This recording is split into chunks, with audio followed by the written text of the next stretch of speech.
धृतराष्ट्र ने कहा, वे धर्म के पवित्र स्थान कुरुक्षेत्र में एकत्र हुए और लड़ने के लिए उत्सुक थे। कि अर्जुन, मेरे पुत्रों और पांडवों ने क्या किया?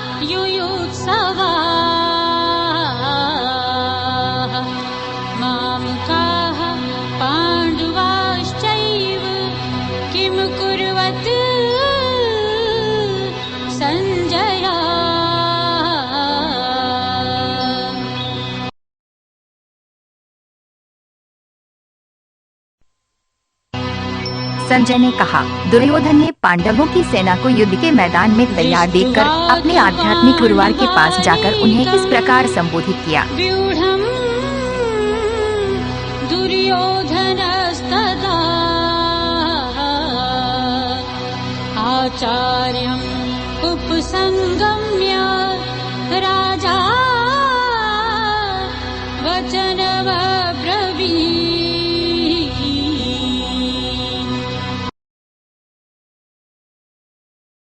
है गुरुवार, पांडुपुत्रों की इस महान सेना को ही देख लो। उनका विवाह आपके बुद्धिमान शिष्य द्रुपद के पुत्र से हुआ था। पांडुपुत्राणाम् आचार्यः महतीं च व्यूढां द्रुपदपुत्रेण तव शिष्येण धीमता।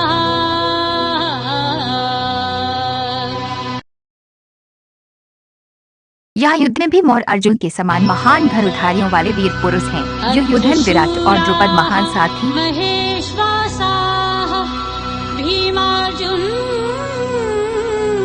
समायुधि युयुधानाः विराटः च द्रुपदः च महारथाः। धृष्टकेतु, जयकिताना और काशी के शक्तिशाली राजा पुरुजित, कुंतीभोज और शैब्य सर्वश्रेष्ठ पुरुष थे। धृष्टकेतुः चेकितानः काशीराजः च वीर्यवान्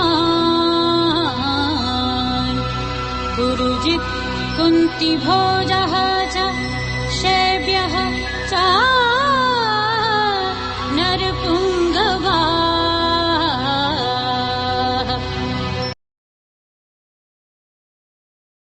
पराक्रमी, युद्धमय और उत्तम और शक्तिशाली योद्धा थे। सौभद्र और द्रौपदी के पुत्र सभी महान साथी थे। उत्तमौजा च वीर्यवान् सौभद्रः द्रौपदेयः च सर्वेव महारथाः।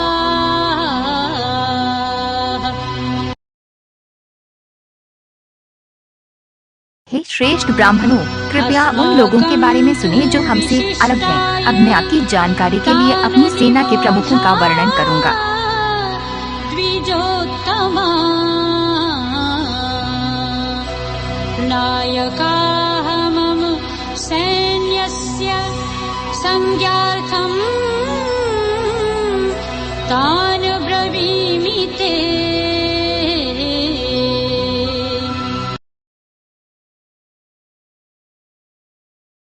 आप भीम, कर्ण, कृप और समित जय हैं। उनके नाम अश्वत्थामा, विकार और सौमदत्ती थे। कर्णः च कृपः च समितिञ्जया अश्वत्थामः विकर्णः च सौमदत्तिः तथा एव च।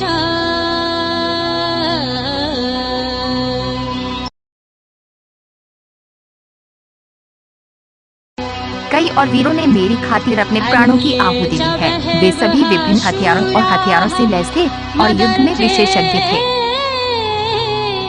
त्यक्त जीविता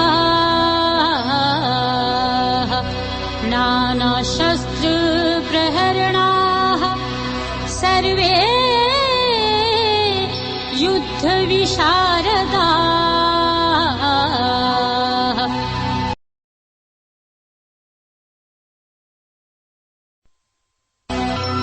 द्वारा संरक्षित हमारा बल अपर्याप्त है। भीम द्वारा संरक्षित इन पुरुषों की सेना पर्याप्त है। भीष्माभिरक्षितम्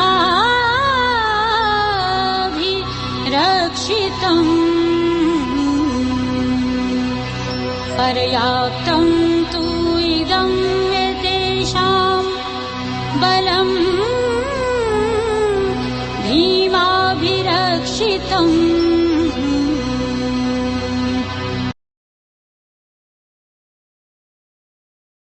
वे सभी चंद्रमाओं में भी अपने उचित स्थान पर स्थित होते हैं। आप सभी अकेले भीम की रक्षा करें। अवस्थिता भीष्मम् एव अभिरक्षन्तु भवन्तः सर्वे वही।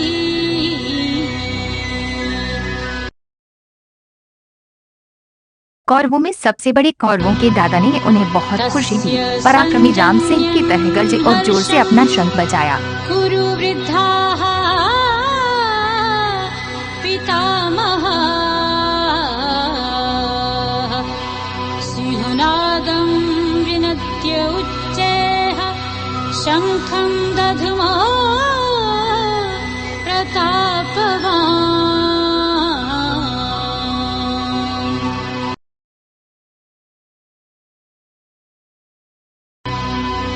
ये शंख, ढोल, पनव, नाग और गोमुखाए। अचानक उन्होंने उस पर हमला किया और आवाज कर्कश थी। गोमुखाः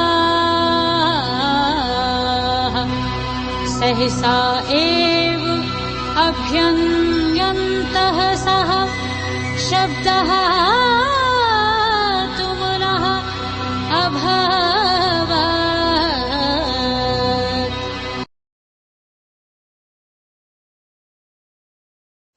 फिर वे सफेद घोड़ों द्वारा खींचे गए एक विशाल रथ पर सवार हुए। माधव और पांडव ने अपने दिव्य शंख बजाए। युक्ते महती सयन्दने स्थितो माधवाः पाण्डवाः चैव दिव्यो शङ्खो प्रदधतु।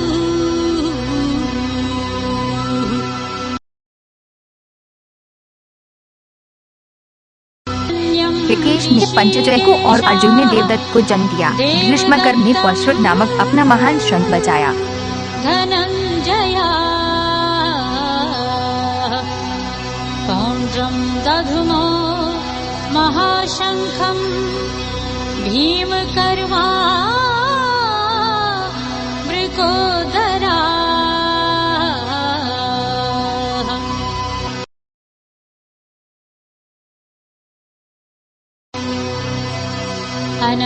कुंती के पुत्र राजा युधिष्ठिर ने अनंत को जीत लिया। नकुल व सहदेव सुघोष और मणिपुष्पक के पुत्र थे।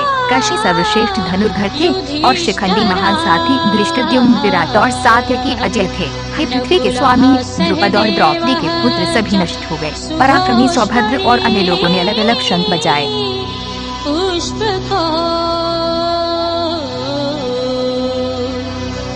काश्यः च परमेश्वासाः शिखण्डी च महारथाः धृष्टद्युम्नः विराटः च सात्यकी च अपराजिताः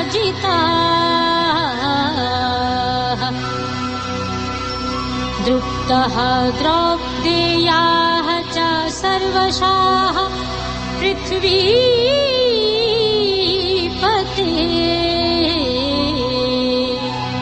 सौभद्रः च महाबाहुः शङ्खान् दध्मुः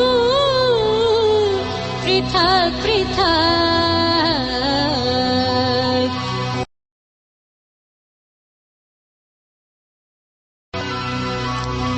वह रोना धृतराष्ट्र के पुत्रों के दिलों को छू गया। आकाश और पृथ्वी में एक कर्कश ध्वनि गर्जना हुई। हृदयानि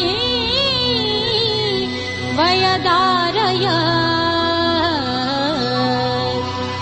न नभः च पृथ्वीं च एव तुमुलः व्यनुनादयन्।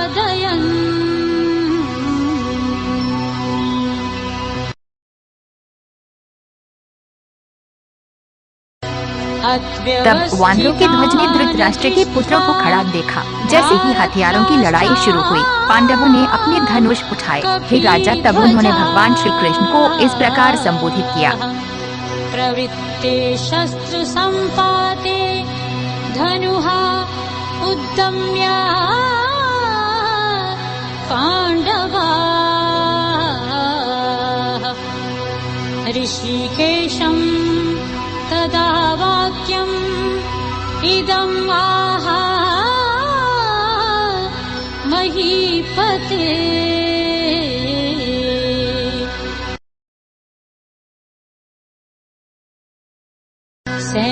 अर्जुन ने कहा, हे अचूक, मेरे रथ को दोनों सेनाओं के बीच रख दो, जब तक मैं इन आदमियों को लड़ने के लिए तैयार खड़ा देखता हूँ।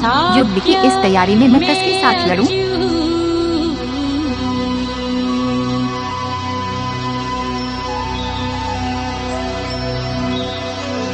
यावत् एतान् निरीक्षे अहम् योद्धुकामान् अवस्थितान् कैहाम्यासः योद्धव्यम् अस्मिन् समुद्यमे।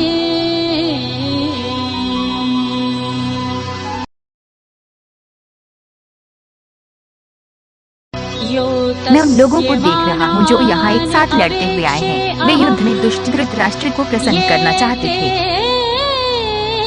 अत्र समागताः धारतराष्ट्रस्य दुर्बुद्धेः युद्धे प्रियचिकीर्षवाः।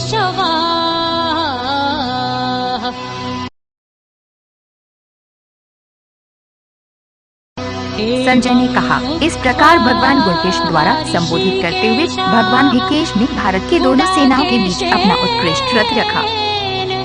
भारत सेनयोः उभयोः मध्ये स्थापयित्वा रथोत्तमम्।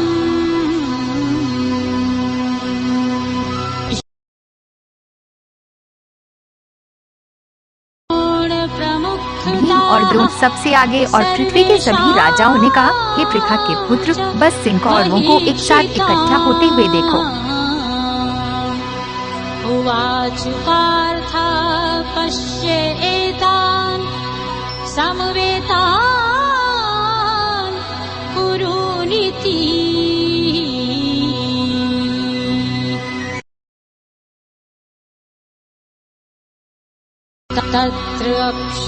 अर्जुन ने अपने पिता, दादा, शिक्षक, मामा, भाई, पुत्र, पौत्र और मित्र वहाँ खड़े देखे। उन्होंने अपने ससुर और दोनों सेनाओं के दोस्तों को भी देखा। आचार्यान् मातुलान् भ्रातॄन् पुत्रान् पौत्रान् सखीन् तथा श्वशुरान् सुहृद्या च एव सेन्यो उभयोऽपि।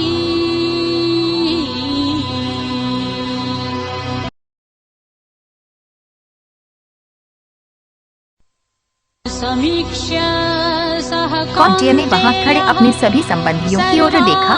बड़ी करुणा से और निराश होकर उन्होंने निम्नलिखित शब्द कहे, कृपया परया आरिष्टाः विषीदन् इदम् अब्रवीत्।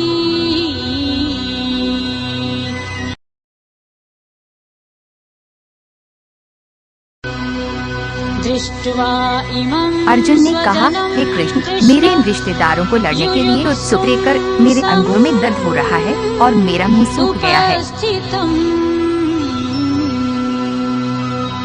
सीदन्ति मम गात्राणि मुखं च परिशुष्यति।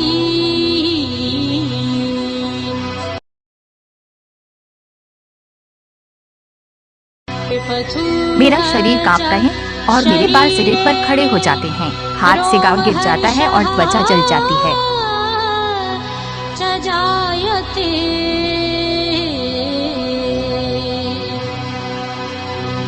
गांडीवं संस्थे हस्तात् त्वकः चाएव परिदह्यते।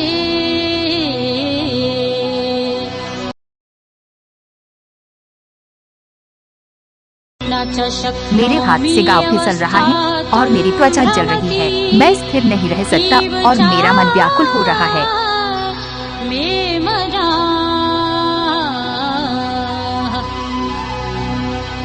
निमित्तानि च पश्यामि विपरीतानि केशव।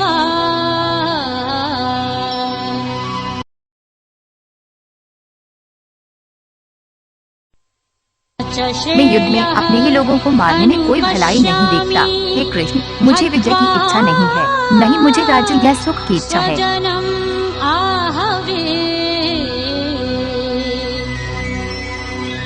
न कांक्षे विजयं कृष्ण न च राज्यं सुखानि च।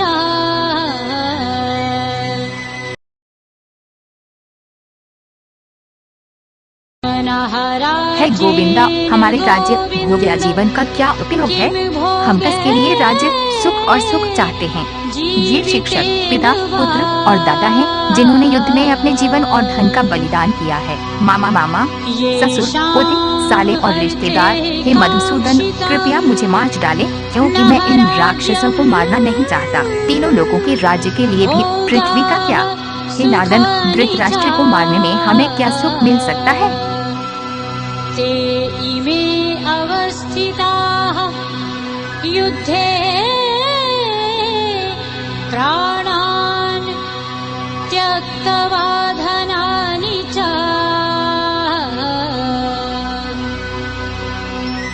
आचार्याः पितरः पुत्राः तथा एव च पितामहाः मातुलाः श्वश्राः पौत्राः शालाः सम्बन्धिनः तथा एतान् न हन्तुम् इच्छामि घ्नतःपि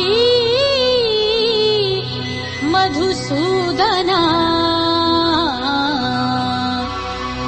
अपि त्रैलोक्ये राजस्य हेतोः किं नु मही कृते।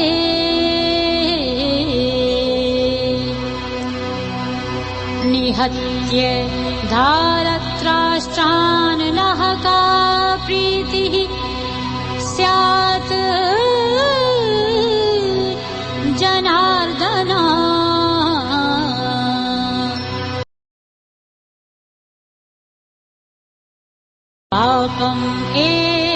ये केवल पाप है जो इन हमलावरों को मारने के लिए हम पर निर्भर करेगा। इसलिए हम धृतराष्ट्र के पुत्र और उनके रिश्तेदारों को मारने के योग्य नहीं हैं। हे माधव, अपने ही लोगों को मारने के बाद हम कैसे खुश हो सकते हैं?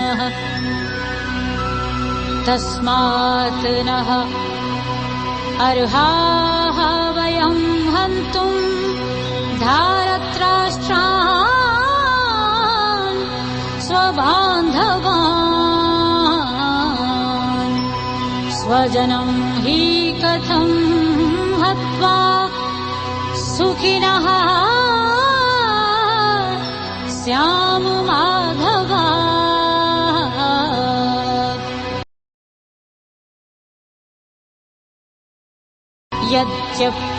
हालांकि ये लोग नहीं देखते हैं, लेकिन उनका मन लालच से दूर हो जाता है। परिवार को नष्ट करना और मित्र को धोखा देना पाप है। हे जनार्दन, हमारे वंश के विनाश के कारण हुई बुराई को देखकर हम कैसे नहीं समझ सकते हैं कि हम अपनी पापी गतिविधियों से कैसे दूर हो। मित्रद्रोहे च पातकम् कथं न ज्ञेयम् अस्माभिः पापात् अस्मात् निवर्तितुम् कुलक्षयकृतं दोषं प्रपश्यद्भिः जनार्दन।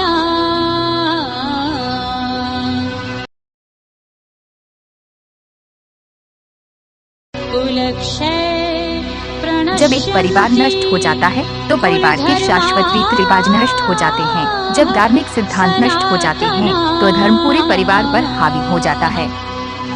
धर्मे नष्टे कुलं कृत्स्नम् अधर्मः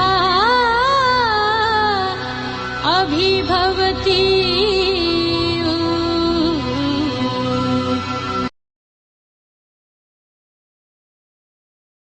हे कृष्ण, एक परिवार की स्त्रियां अधर्म के आक्रमण से दूषित हो जाती हैं। हे वारुणी के पुत्र, जब महिलाएं भ्रष्ट होती हैं तो जातियों का मिश्रण पैदा होता है। स्त्रीषु दुष्टासु वार्ष्णेय जायते वर्णसंकरा।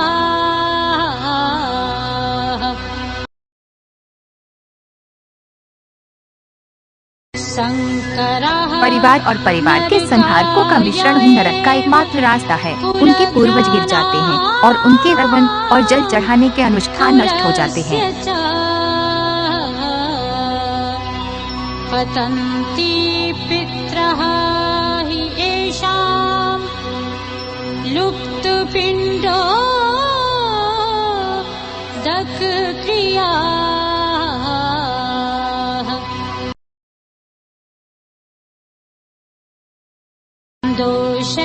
ये दोष परिवार को नष्ट करने वाले और जाति भ्रम के कारण है। जाति और परिवार की शाश्वत धार्मिक व्यवस्था नष्ट हो गई।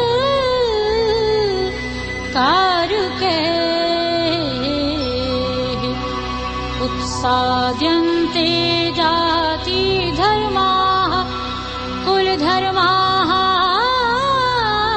च शाश्वता।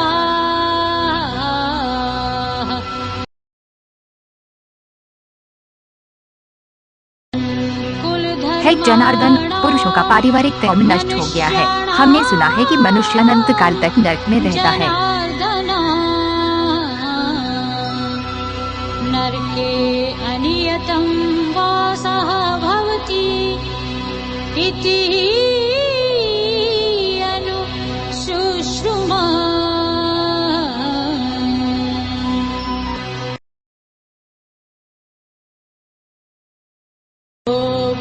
काश हम एक महान पाप करने के लिए दृढ़ होते। राज्य के सुख के लिए उसे मारने के लिए लोग तैयार हैं।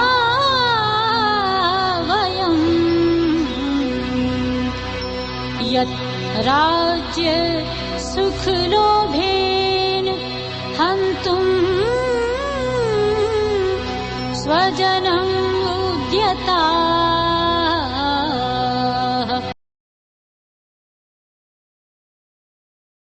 यदि आप मेरा विरोध करने के लिए हथियारों से लैस और निहत्थे हैं तो धृतराष्ट्र के पुत्र मुझे युद्ध में मार देंगे। यह मेरे लिए बेहतर होगा। शस्त्रपाणया धारत्राष्ट्राः रणे हन्तुः तस्मै क्षेमतरं भवेत्।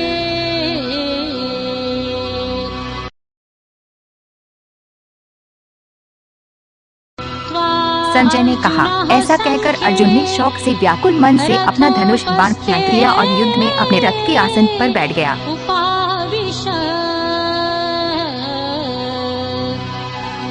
विसज्य सशरं चापं शोक